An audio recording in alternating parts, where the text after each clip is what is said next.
In this video, we will learn about the basic idea behind ROS services. So far, we used ROS topics to communicate information between nodes. As the ROS wiki aptly describes, ROS topics are many-to-many one-way communication infrastructures. They are similar to those hundreds of email newsletters that we knowingly or unknowingly subscribe to, but process only a very selected few.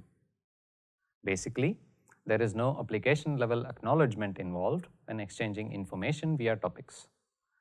Such a communication is useful in the contexts we saw earlier, like a sensor constantly publishing information, monitoring a certain situation. As in, there are no serious consequences if one message was not received because this message is mostly repeated many times. But such an implementation may not always be efficient, particularly if it is important to receive acknowledgement that a certain message was received. Also, the topic-based approach might simply consume too much data bandwidth. Imagine a robotic system manipulating objects in a static scene. It is not wise to constantly publish camera data on a topic, even at a low frequency. It is like watching a movie which has only one picture. In such a case, a snapshot of the scene would be more than sufficient just before you want to manipulate the scene. This is exactly where ROS services can be used. They provide a request-response communication, and a ROS service is defined by using two ROS message types: a request message type and a response message type. For example, in the static manipulation scene analogy, the request message type would consist of a command to the camera to trigger a snapshot of the scene, and the response message will be one image of the scene. In a broader sense, ROS services are the gateway to event-based execution in ROS applications. Now, let's see where we can define ROS services within the ROS file system. ROS services are also defined in the ROS package, where project-specific ROS message types are defined. After all, services are also defined by messages, just that there are two message types that define a service. Although the services are defined in the SRV folder in the messages package, so that they are organized separately from the regular ROS message types. Let's now look at a couple of utility commands. The command ROS service list can be used to list all available ROS services in a running ROS application. And a ROS service can be called using the command ROS service call, service name, arguments corresponding to the service request field. The result of executing the service call will be populated in the response field.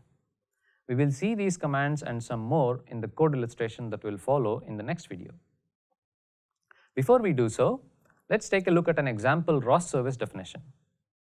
In the previous videos, we worked with a simulated sensor that was publishing distance information in the SI units of meters. But in some parts of the world, people do not use SI units and use imperial units instead. So, we are required to create a ROS service that converts SI units to imperial units.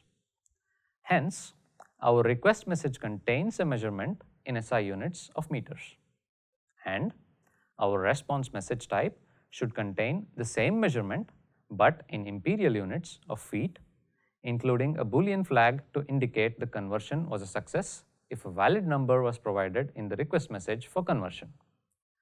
The service definition is written in the ROS service file convert meters to feet.srv. We first define the request message field. Then we add a demarcation to indicate the end of the request message type. And then we add the response message type as desired. Note that the convention to indicate the demarcation between the request and the response message types is 3 dashes together. Lastly, the processing of the data in the request message of a ROS service is done in the service callback function. We will look at this service callback function also in further detail in the code illustration. Now, Let's take a quick look at the code nomenclature when using ROS services in ROS applications. A service server ROS node advertises a service. As a result, this service is now available for all other ROS nodes. Similarly, a service client ROS node calls a service. That is, a service client can send a request message to the service server once the service is available, and the outcome of the service execution will be populated to the response message by the service server. Before we start coding, a few points to be aware of regarding ROS services. ROS services block the program flow, meaning the program will not continue further until the call for a given ROS service has been completed. Therefore, ROS services are useful for designing sequential behaviors. That is, a desired functionality is implemented as a series of service calls. Due to the blocking nature of a service call, it is desirable to have quickly executing and deterministic computations inside service callback functions.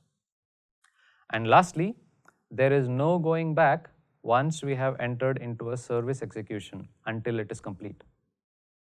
All right, let's write some ROS service code. See you soon.